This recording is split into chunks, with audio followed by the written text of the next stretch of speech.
Capítulo 21. Para quando não souber como orar. Somos vasos de barro. Tudo o que ele faz é por meio de vasos frágeis de barro. Temos alguma beleza e glória, mas ainda somos vasos de barro. Gostaríamos de ser vasos de aço super resistentes, mas, em vez disso, Deus resolveu manifestar sua glória em vasos de barro. É como se a beleza do tesouro colocado dentro desses vasos ficasse ainda mais realçada pela fragilidade do barro. Não gostamos de ser vasos de barro e até queremos ser o tesouro, mas o tesouro é ele em nós. Enquanto estivermos aqui, sempre seremos vasos frágeis de barro. Como vasos de barro, quando oramos, precisamos admitir que, algumas vezes, nosso homem interior ainda luta com dúvidas, mas mesmo assim insistimos em fé. Apesar das dúvidas, a oração flui e logo vemos a manifestação da resposta. É assim para lembrarmos que o poder é sempre de Deus e nós somos apenas frágeis vasos de barro. Temos, porém, este tesouro em vasos de barro, para que a excelência do poder seja de Deus e não em nós. E todos somos atribulados, porém não angustiados, perplexos, porém não desanimados, perseguidos, porém não desamparados, abatidos, porém não destruídos. 2 Coríntios capítulo 4, do versículo 7 ao 9. Paulo diz que muitas vezes somos atribulados, mas não precisamos ficar angustiados, pois temos a paz de Deus em nosso coração. Algumas vezes ficamos perplexos. Caso você não entenda o que é perplexidade, é só se lembrar do 7-1 na Copa de 2014. Você simplesmente não consegue entender como essas coisas acontecem. Entretanto, mesmo quando perplexos, não ficamos desanimados. Como vasos de barro podemos ficar abatidos, mas a graça de Deus não deixa que sejamos destruídos. Vasos quebrados liberam poder. Parece paradoxal, mas há um poder dentro de frágeis vasos de barro para destruir todo o poder do inimigo. Em Juízes capítulo 7, lemos a história de como Gideão venceu os midianitas com apenas 300 homens. Eles deveriam tão somente tocar a trombeta e quebrar o vaso de barro que carregavam em uma tocha acesa dentro.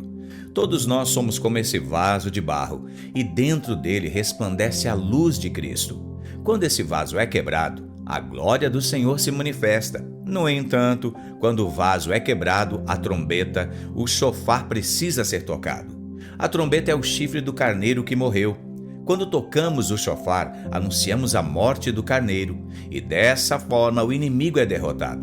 Então, repartiu os 300 homens em 3 companhias e deu-lhes a cada um nas suas mãos trombetas e cântaros vazios, com tocha neles. Assim tocaram as 3 companhias as trombetas e despedaçaram os cântaros, e seguravam na mão esquerda as tochas e na mão direita as trombetas que tocavam, e exclamavam: espada pelo Senhor e por Gideão, e permaneceu cada um no seu lugar ao redor do arraial, quando tudo deitou a correr e a gritar e a fugir. Juízes capítulo 7, do versículo 16 e capítulo 20 e 21.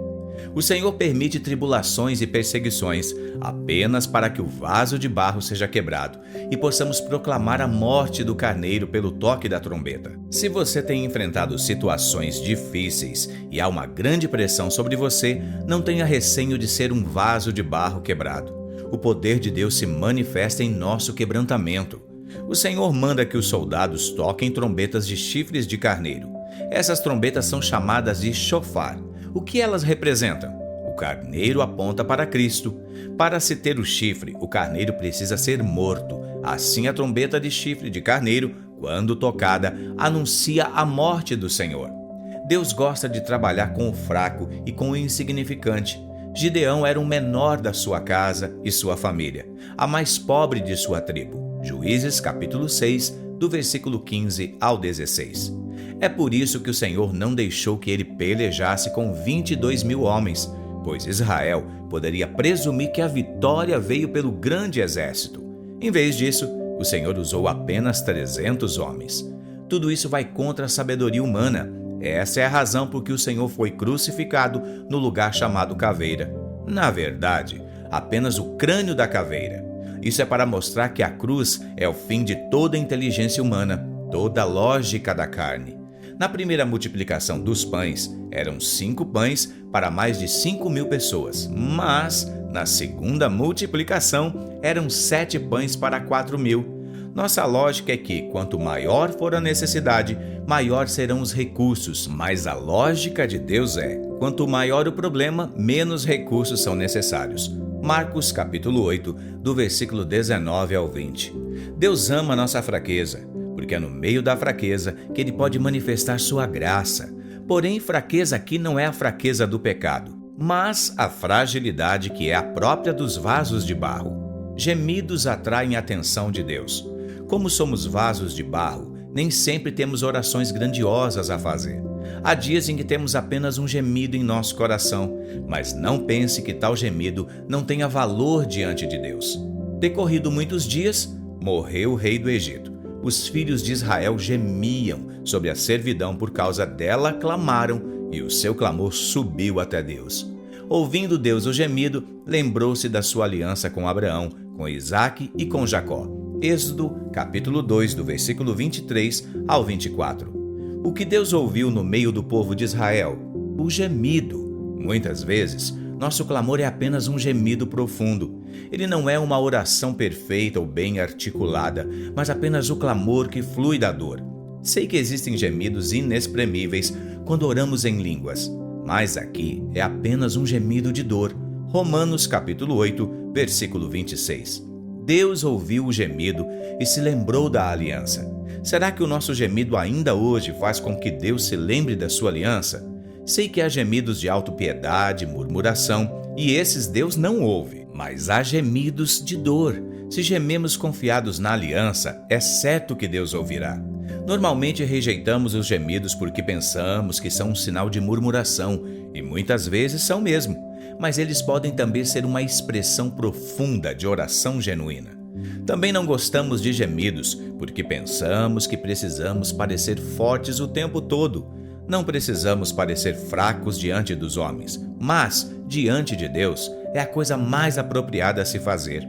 Há pessoas que são tão fortes e silenciosas que, mesmo no meio da dor mais excruciante, não expressam nenhuma emoção. Isso é negar a própria humanidade. Deus não pode usar aqueles que vivem assim, pois o seu poder se manifesta em nossa fraqueza humana.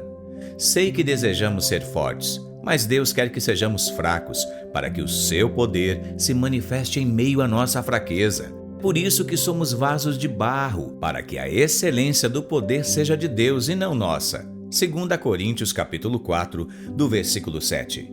Deus ama quando somos fracos, porque aí a sua graça pode nos suprir completamente. Ainda ouvi os gemidos dos filhos de Israel, os quais os egípcios escravizavam, e me lembrei da minha aliança. Êxodo capítulo 6, versículo 5. Depois que Deus ouviu o gemido do povo de Israel, ele liberou as 7 promessas da redenção no verso 6 a 8. Número 1, eu vos tirarei debaixo das cargas do Egito. Número 2, eu vos livrarei da sua servidão. Número 3, eu vos resgatarei com braço estendido e com grandes manifestações de julgamento. Número 4, tornai-vos-ei povo meu e serei vosso Deus. Número 5, sabereis que eu sou o Senhor, vosso Deus, que vos tiro debaixo das cargas do Egito. Número 6, eu vos levarei à terra a qual jurei dar a Abraão, a Isaque e a Jacó. Número 7, eu vô-la darei como possessão. Tudo isso por causa dos gemidos diante de Deus. Assim não tenho receio de gemer diante de Deus. Nosso suspiro toca o céu. Há um poder em um suspiro profundo, de um coração sequioso diante de Deus. Mas, lamentavelmente, muitos se tornam tão fortes que, no meio da dor, não derramam sequer uma lágrima. Deus não pode usar pessoas assim. Elas perderam a essência humana de vasos de barro. Deus ama quando somos expressivos, mostrando o profundo anseio do nosso coração. Depois, erguendo os olhos ao céu, e suspirou e disse, Efatá, que quer dizer, abre-te. Marcos capítulo 7, versículo 34. A palavra grega para suspiro é estenazo. Essa mesma palavra é traduzida em outras partes do Novo Testamento como gemido. Assim, gemer e suspirar têm a mesma expressão. Há momentos em que precisamos olhar para o céu e liberar um profundo suspiro. Não conheço ninguém que ora pelos enfermos desta forma, mas o Senhor o fez. O amor sempre suspira, porque ele se importa com a dor. Não tenha receio de suspirar clamando ao Senhor pelo milagre, mas suspire também por sua presença. O alvo do Senhor é que, antes de tudo, estejamos com ele. Então designou 12 para entrarem com ele e para os enviar a pregar e a exercer autoridade a expelir demônios. Marcos capítulo 3, do versículo 14 ao 15. Sempre pensamos que o Senhor separou os discípulos para ir pregar e expulsar demônios, mas antes disso, Jesus disse que deveriam estar com ele. Na verdade, é porque haviam estado com ele que poderiam pregar. Podemos orar em todo o tempo se apenas aprendemos a suspirar pelo Senhor. Se pararmos por um instante e invocarmos o nome do Senhor com um suspiro profundo, isso é oração diante de Deus. Entenda que o suspiro é também um gemido diante de Deus. Há um gemido de dor, mas há também o gemido que é o anseio de um coração que ama. É por isso que a palavra de Deus diz que precisamos gemer em nosso íntimo, ansiando pela volta do Senhor. Todos nós deveríamos gemer ou suspirar pela volta do Senhor, como o povo de Israel gemia pela libertação. Sabemos que, se a nossa casa terrestre desse tabernáculo se desfizer, temos da parte de Deus um edifício, casa não feita por mãos, eterna nos céus. E por isso, nesse tabernáculo gememos, aspirando por sermos revestidos da nossa habitação celestial. Se todavia formos encontrados vestidos e não nus, pois na verdade, os que estamos nesse tabernáculo gememos angustiados, não porque queremos ser despidos, mas revestidos, para que o mortal seja absorvido pela vida. 2 Coríntios, capítulo 5, do versículo 1 ao 4. Vivemos dias tão angustiantes que gememos em nosso espírito pela volta do Senhor. Veja que o gemido é um anseio, uma aspiração do céu. Há gemidos de dor, mas há gemidos de saudade e de amor. Porque sabemos que toda a criação, a um só tempo, geme e suporta angústias até agora.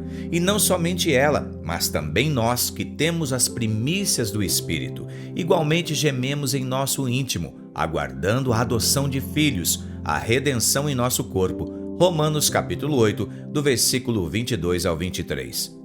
Deus vê as nossas lágrimas. Quando a pressão crescer em você, as lágrimas jorrarão dos seus olhos. Deus vê as nossas lágrimas. Ezequias orou e também chorou. E Deus o respondeu, dizendo que havia visto as suas lágrimas. Volte e dize a Ezequias, príncipe do meu povo, assim diz o Senhor, o Deus de Davi, teu pai. Ouvi a tua oração e vi as tuas lágrimas. Eis que eu te curarei. Ao terceiro dia subirás à casa do Senhor. 2 Reis, capítulo 20, versículo 5. Aquilo que não pode mover o nosso coração também não pode mover o coração de Deus. As lágrimas são completamente inúteis se não derramadas diante de Deus. E cada lágrima derramada diante de Deus será guardada por Ele.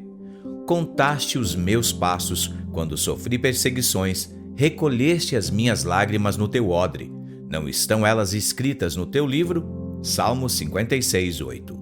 O Senhor colocará suas lágrimas em um vaso, o que significa que Ele se lembrará de todos os seus sofrimentos. Não estou dizendo que Deus apenas nos ouve quando choramos. Estou afirmando que as lágrimas são um sinal de poder em sua oração.